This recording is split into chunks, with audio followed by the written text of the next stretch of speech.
Click. Marcus let the tears fall as he stared horrified at his friend. He was silent for a long time before admitting, yeah, you're right, Nate. I lied to you. I asked her to break up with you so I could have her to myself. But she loved you, man, and that's what I liked most about her.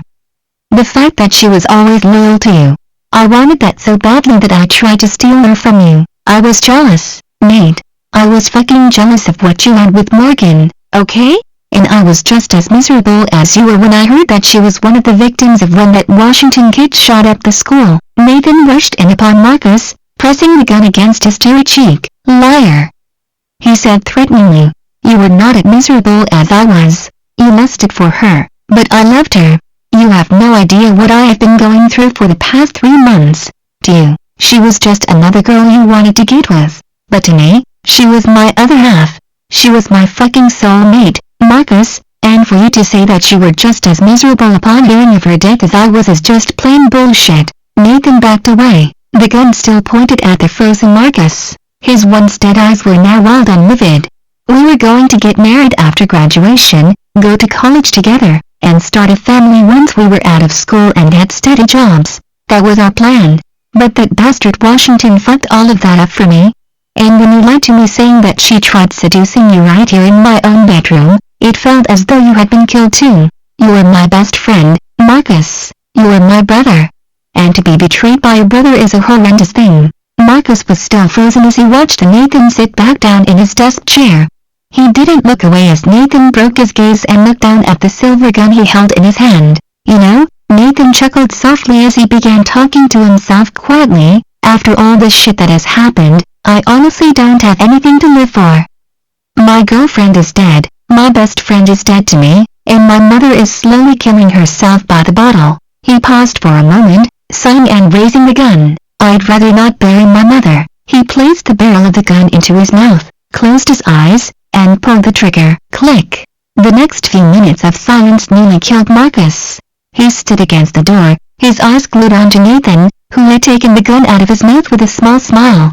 Marcus slowly regained his senses and took a few steps toward Nathan. What was that about? He asked cautiously. Nathan laughed softly again, studying the pistol he still held in his hand.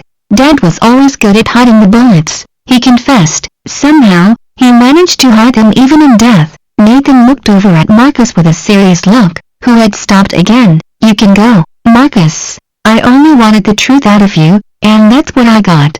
He turned his attention back to the cold 1911 as Marcus fled from the room. Nathan, Mrs. Price cried as she ran into the room. Her eyes fell on what rested in her son's hands. Nathan, what are you doing with your father's gun? Nathan didn't reply. He simply sighed as he looked over at his mother. He remained sitting in his desk chair, smelling the booze that was coming from her. Nathan, you answer me this instant. Mrs. Price cried again. Nathan set the gun down on his desk and stood up. He walked toward his mother and gently pushed her out of the doorway. He closed the door on her as she muttered his name pleadingly. He rested his head against the door and sighed once more. Nathan, talk your mother, she begged. I'm scared, baby. What's going on? He lifted his head and opened his mouth for a moment, but closed it. He contemplated what to say, whether or not to try to make his mother feel better. Mom, he said to break the silence between them, I just need to be alone for a little bit longer. I know I didn't show it, but thanks for not fully giving up on me. Mrs. Price was speechless for the second time. After regaining her voice, she replied, Of course, honey, you're my baby boy, and I love you. This brought a small smirk to Nathan's face. I love you too, Mom, he responded.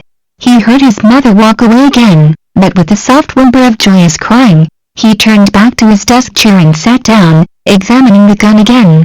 He turned his attention to a picture on his desk, taking it in his free hand. He looked down at the picture of a smiling teenage couple, and felt a wet, cold tear run down his cheek. He set the gun on his lap and traced the face of the girl in the photo with his finger. He closed his eyes again as he held the picture of Morgan and himself to his chest. Read more at http://www.booksy.com/young_adult/ short_story/ tfg90/ click #6b2105xwakkxbzub.99